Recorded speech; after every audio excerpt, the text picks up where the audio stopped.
ஆடி போன விஜய் வேட்பாளர் தேர்விலேயே சொதப்பலா?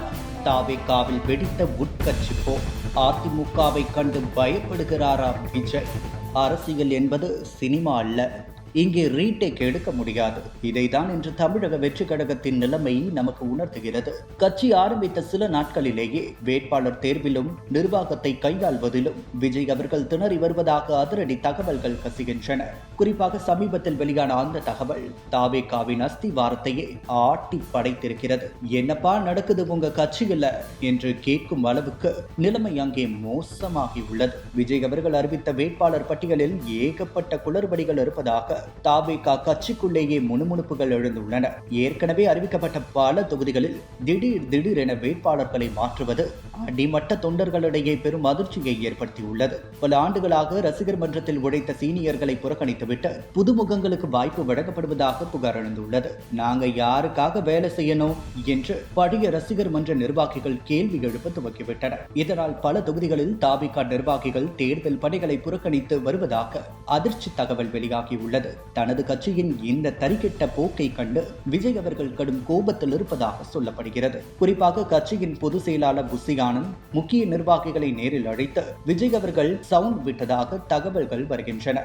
என்னடா எலெக்ஷன்ல திமுகவா பாஜகவான்னு போட்டி இருக்கும்னு பார்த்தா அதிமுக திரும்ப வந்துரும் போல இருக்கே, நீங்க என்னதான் வேலை செய்றீங்க என்று ஆவேசமாக எகிரி இருக்கிறார் விஜய். தாவேகாவில் ஒருமித்த கருத்து இல்லாமல் தனிப்பட்ட முடிவுகள் எடுக்கப்படுவதே இந்த சரிவுக்கு காரணம் என்று அரசியல் நோக்கர்கள் விமர்சிக்கின்றனர். திமுகவையும் பாஜகவையும் வீழ்த்துவதே தனது இலக்கு என்று பேசிய விஜய் இப்போது அதிமுகவின் எழுச்சியை கண்டு மிரண்டு போயிருக்கிறார். கள நிலவரப்படி பல இடங்களில் தாவேகாவை விட அதிமுக வலிமையாக இருப்பதை விஜய் உணர்ந்து விட்டார். நாம நினைச்சதொன்னு நடப்பது வேறொன்னு என்கிற விரக்தி விஜயின் முகத்தில் அப்பட்டமாக தெரிகிறது.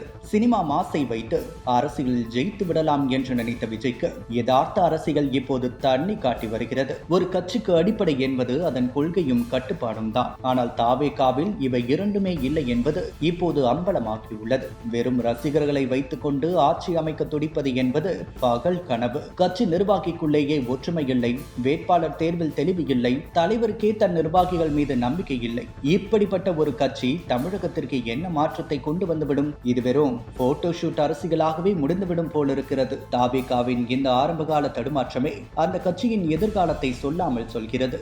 ஆடி போயிருக்கும் விஜய் இப்போது நிர்வாகிகளை மாற்றுவதிலும் வேட்பாளர்களை சரி செய்வதிலும் மும்முரமாக இருக்கிறார். ஆனால் காலம் கடந்து விட்டதா? தொண்டர்களின் மனக்கசப்பை அவரால் சரி செய்ய முடியுமா? அல்லது 2026 தேர்தல் தாவேகாவிற்கு ஒரு கசப்பான பாடமாக அமைய போகிறதா? விஜயின் இந்த அரசியல் சறுக்கலை பற்றி நீங்கள் என்ன நினைக்கிறீர்கள்? தாவேகா ஒரு வலிமையான மாற்று சக்தியா அல்லது ஒரு சினிமா மாயையா?